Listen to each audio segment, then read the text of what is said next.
I actually didn't move away from engineering. I upgraded from being an electrical engineer to a life engineer. It's so much about having that we forget living, you know? Living is what life is for. What's your favorite pizza? Today's episode of Model to Masters is brought to you by TubeBuddy. TubeBuddy is your best friend on your road to YouTube success. I use it every day on my channel to get more views and subscribers, automate the boring tasks, and split test my thumbnails and titles. I've done over 3,800 split tests, which have led to results like taking this 5-year-old video that was getting 250 views a day, and just by changing the thumbnail, it blew up to 15,000 views per day. You can get started on TubeBuddy for free at tubebuddy.com/Evan. There he is, Mr. Gopal Das. How are you? I'm good, thank you. And how are you doing, Ivan? How's Canada? Are you in Canada at the moment? I'm at home, Canada, Toronto. Everything is everything's safe. All my friends, family safe. So nothing to complain about here. But super excited to have you on. For everybody watching, if you don't know this man, if you want to get wisdom, if you want to be entertained, if you want to learn from what I think is maybe one of the greatest storytellers of our generation, you have to go check out his channel. And he's also the author of a new book called The Way of the Monk. Tell us quickly about the concept of the book, why you wrote it, and why people should care. Yeah. Thank you very much, Ivan, for your kind words. But I must say that you're doing such great work as well with your channel and your tagline. I suppose, what is it? Believe Nation? That's it. That's it. You're doing such an incredible job, man. And so firstly, my heartfelt congratulations and gratitude for doing what you're doing, trying to make the world a better place. So thank you very much. And in regards to the book, The Way of the Monk, it's about 25 years back that I decided to make the shift from being an electrical engineer to a monk, you know. In fact, a lot of people often ask me, why did you move away from engineering? And I tell them that I actually didn't move away from engineering. I upgraded from being an electrical engineer to a life engineer or a lifestyle engineer. And I always felt that it was moving from dealing with machines and systems to dealing with the human potential behind the machines and the systems. Mm-hmm. I was in Singapore doing an event called Masters of the Century, and I happened to share stage with Sophia, the humanoid, you know, the first artificial intelligence-based robot. She was interacting, she had human features. And when she was questioned about artificial intelligence, she said, "You humans are the ones who gave me this artificial intelligence." And she said, we as artificial intelligence driven robots are not meant to be competing against the human potential. We are meant to be complementing the human potential, you know. So I decided that I'm not going to work in the field of AI. I'm going to work in the field of RI, real intelligence. I like that. So move from technology to the human mind, the human potential. That's how I decided to be a monk. So when I joined the ashram, the monastery, I started learning the ancient wisdom from my teachers, from my gurus, from people around me, reading the books, reading the epics. And then I felt, as I was living there, I've been there for the last 25 years now, and I felt that monkhood has very little to do with what you wear. It has very little to do with your particular faith. It has very little or nothing to do with the place where you live, whether you live in a monastery or you live at a home or the demographics, the geography doesn't matter.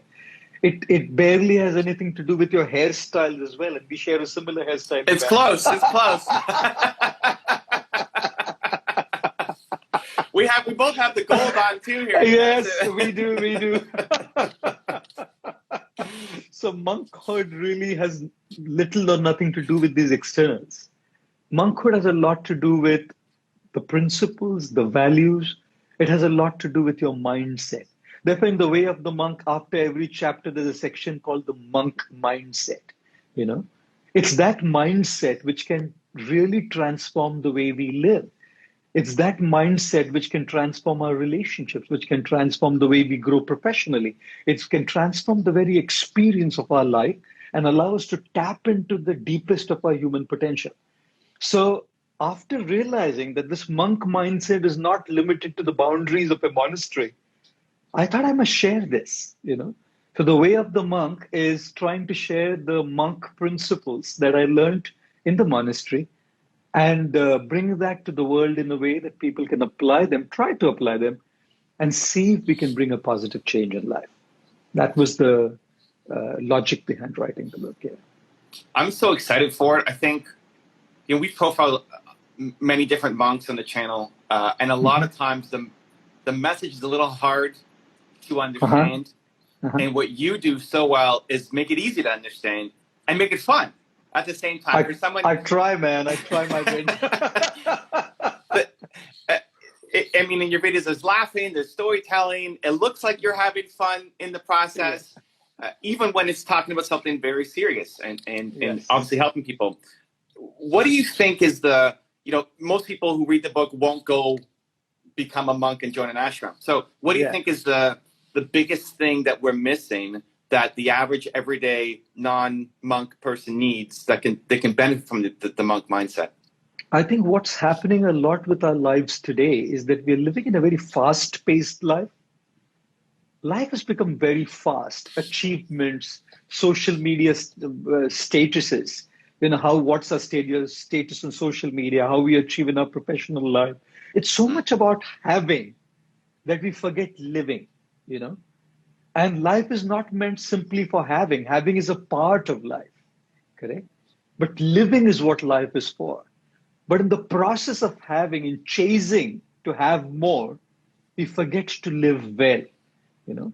And therefore, when we're talking about this monk principles or we're talking about this monk mindset, we're talking about making that choice and prioritizing to live well. And when we talk about living well, we talk about making those choices. We choose to live well. We choose to do things. And I feel that one of the greatest assets that each one of us has been gifted with is the power to craft our life, to choose to craft our life, to choose to sculpt our life. We are the architects of how our life should be. But unfortunately, we live so much in the default mode. Like, it's funny, you know, when we're talking about our iPhones, we don't keep our ringtones in the default mode. We customize them. When we wear clothes, we don't wear clothes that come in the default mode. We customize them. Even our pizza toppings, we customize them. So it's quite funny that we as human beings customize practically everything we have and do, but we live our life in the default setting without customizing it. You know, each one of us is different. Each one of us has a different situation in life. Each one of us has different backgrounds, different baggages we carry. And it's so crucial and important to customize a life that's worth living, you know. So one thing that I definitely want to say, people who are not going to go to the ashram, and nobody needs to, monkhood is not about being in an ashram, definitely need to look at prioritizing how to customize their life. And that's then about making those choices. What do you put on your pizza? What's your favorite pizza? You to tell me yours first and then I'll answer, Ivan. I like a lot of cheese and a lot of meat. So it'd be like lots of pepperoni and extra cheese. Okay. For me, I like pesto sauce.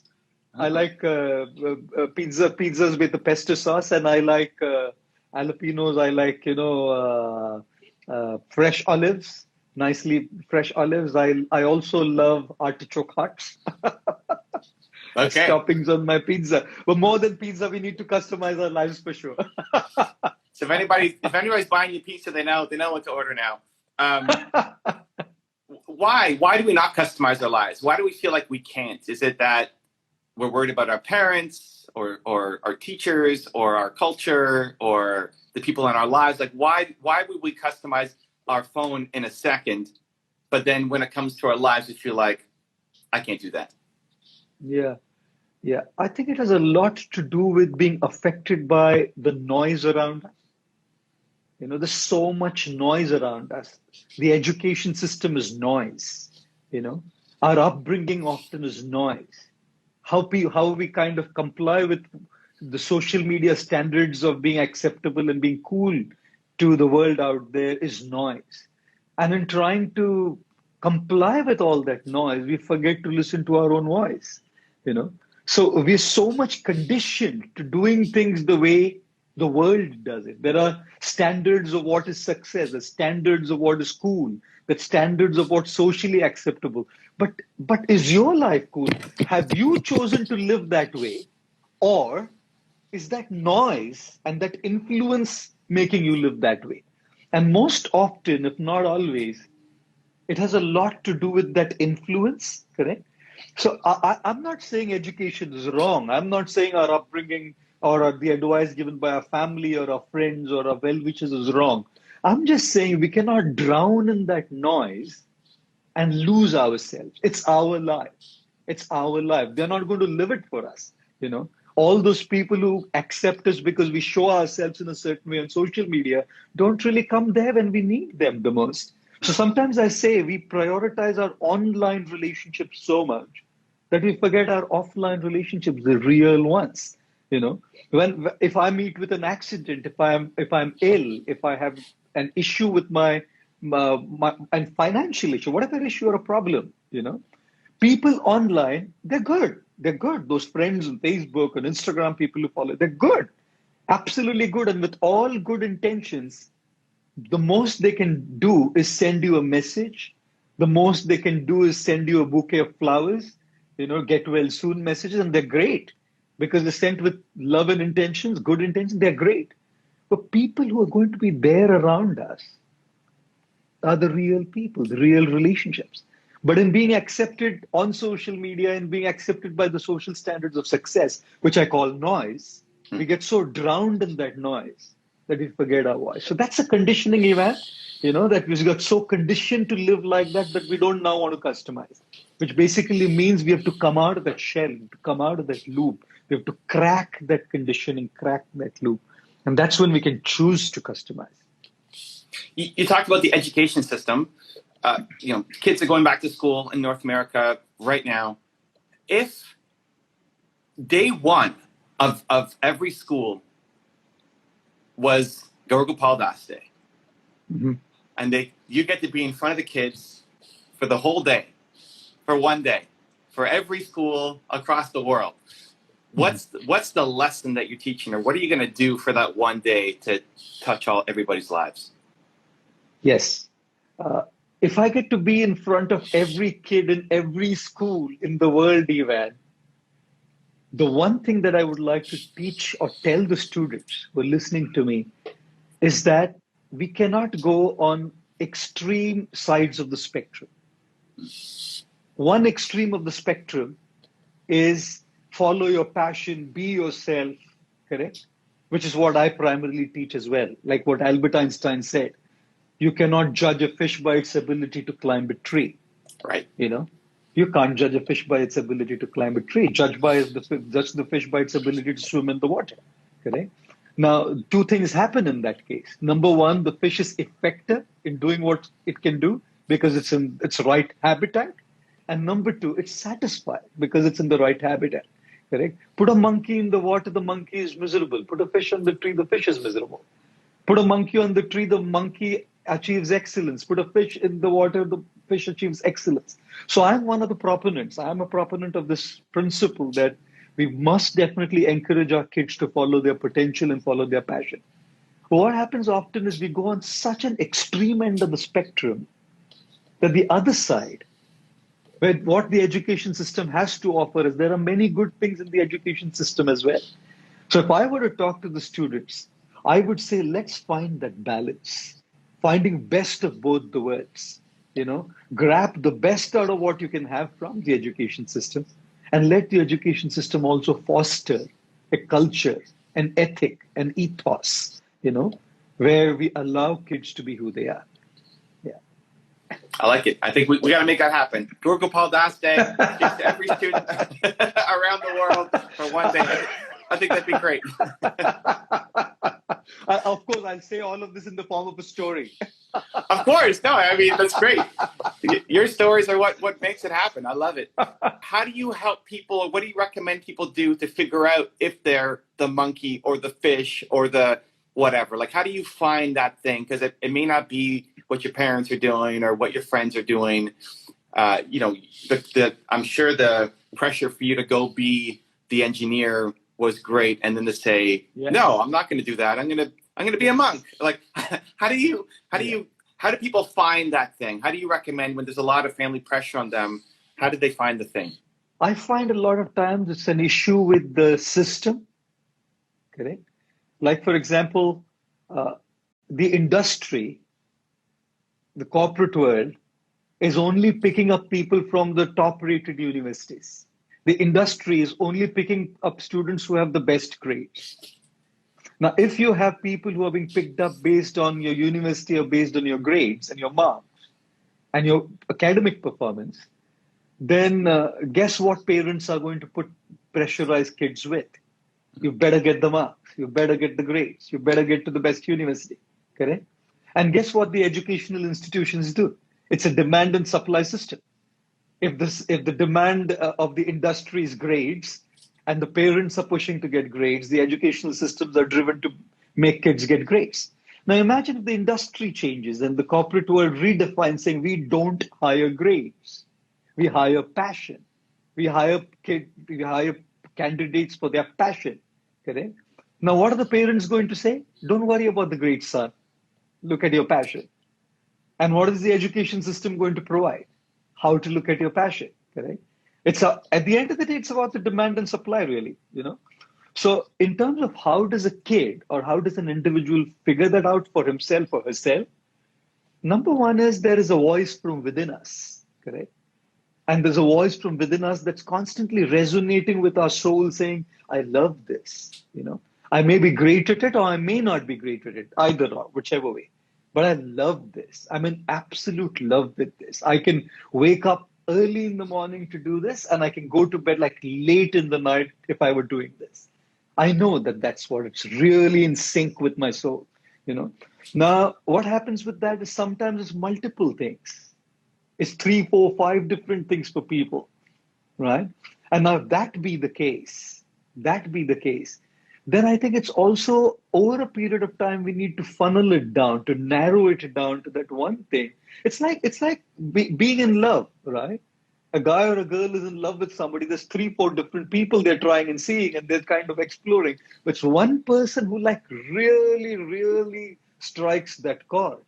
So one thing is to listen to your inner conscience constantly. People who are not in tune with their inner radar are not going to be able to find out what their passion is. If you're living in life only catering to the outside demands and not introspecting, not going deep to listen to your conscience and your inner voice, where's the question of figuring out what the passion is? You have to see what resonates with your soul. Right? Number 2 is it's not just about what I think I love. I must also have the potential to develop that. Like I may love singing, but I may not have a voice at all.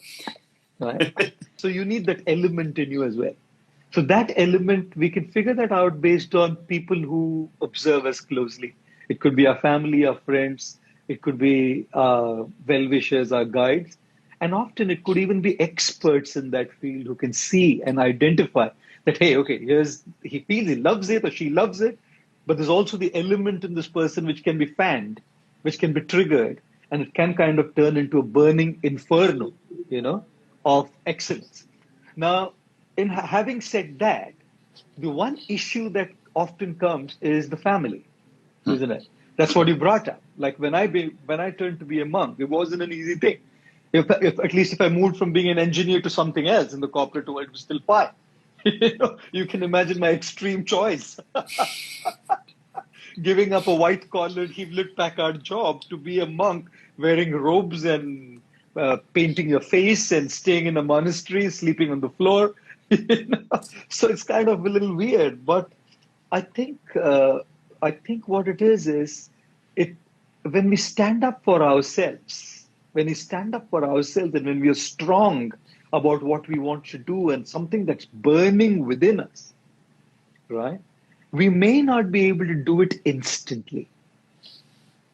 We may not be able to do it instantly. People are not able to follow their passion straight away often due to several reasons, due to family objections, due to financial liabilities, where they need to attend to a regular job to really take care of their financial liabilities. And it's important.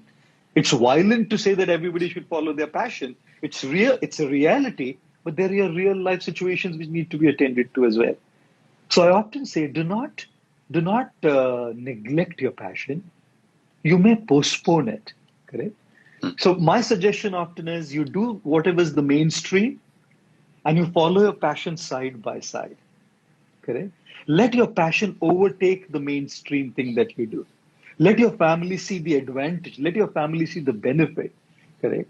Let them be able to see that even this works. So slowly and steadily, if it grows organically, you're in a better position to explain to them because now you have results. Otherwise, without results, most families are worried that what's going to happen to this guy. He wants to be a social media influencer in a time where it's so bloody hard to be a social media influencer. The cutthroat competition in the online world today is massive, humongous, right?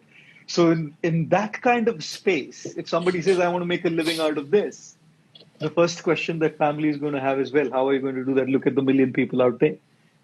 So why not start small? You have something that you do as a mainstream and start small, and possibly this could overtake, and then what a beautiful life that is. The passion and profession are the same. Does that make sense? Yeah, Yeah, for sure. I'm wondering, how long did it take for you after you made the jump for your family to accept the decision? Oh man, that wasn't an easy thing at all. Uh, I think it probably was like maybe 5 to 7 years, maybe 10 years, at least Wow. between 5 to 10. They were supportive of it. It's not that they weren't supportive, they were okay with it, but they were not too happy about it. Hmm. And then as they saw the work I was doing, you know, then they started realizing that he's doing something tangible, right? And especially in the last 3 or 4 years when the social media journey kind of took off well, that's when they realize that he's actually contributing and doing something tangible for the world. So yes, everybody who's listening and everybody who's going to listen to this, it's not an easy and immediate acceptance, guys. It takes a while before people who are close to us can understand us, and sometimes they may not even understand us for a life. But again, I must say, it's not them who are going to live our lives. It's we who need to live our lives.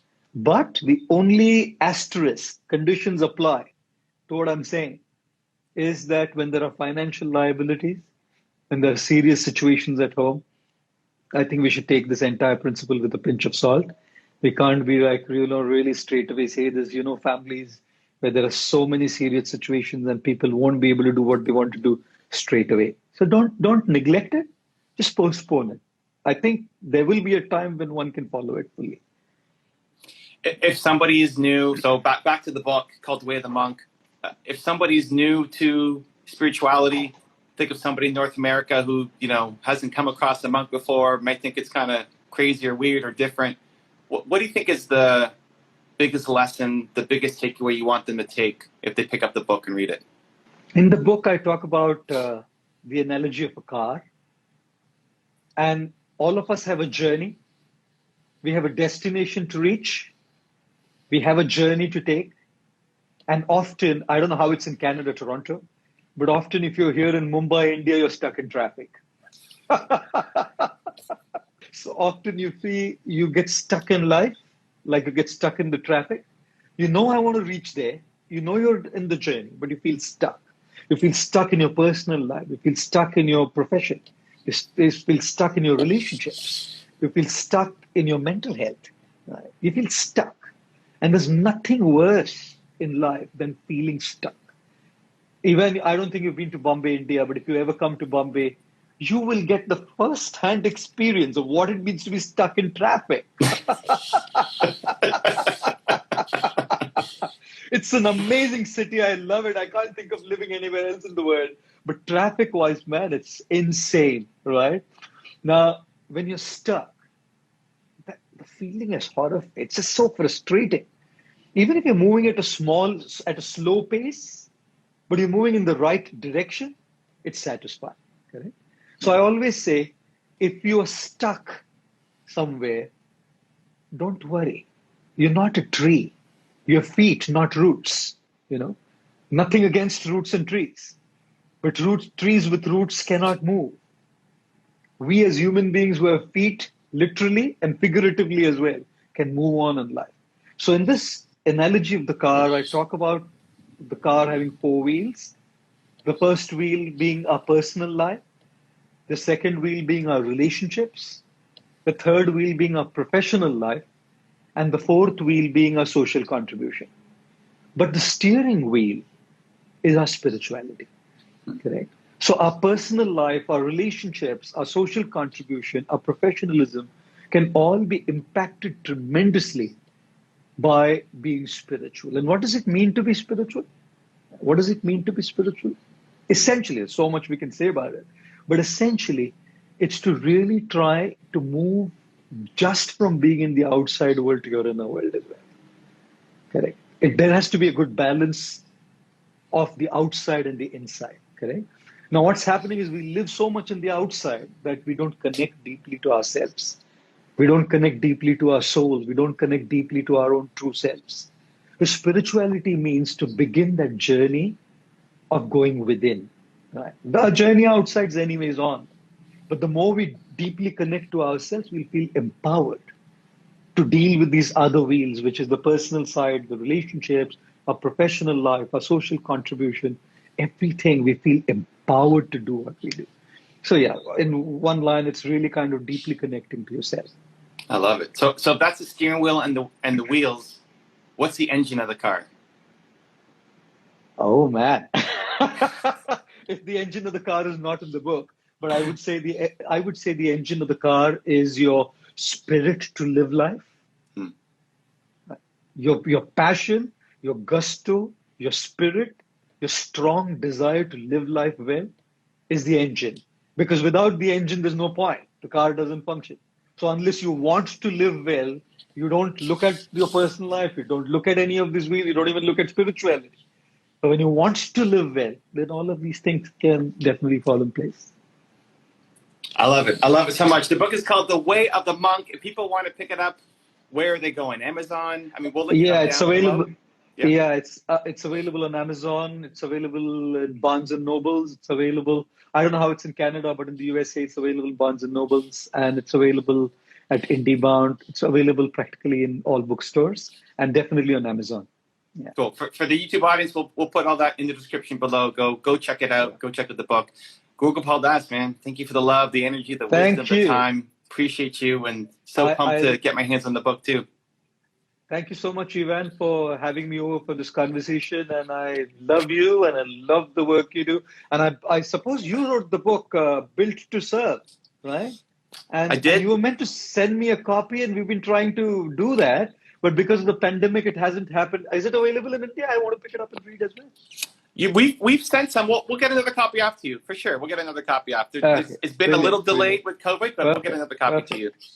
But thank you. It's not just you're writing the book, but you're serving the world in such an amazing way by putting out this quality content. So absolutely amazing. Thank you for doing that. And thank you for having me over again. Thank you. Bye.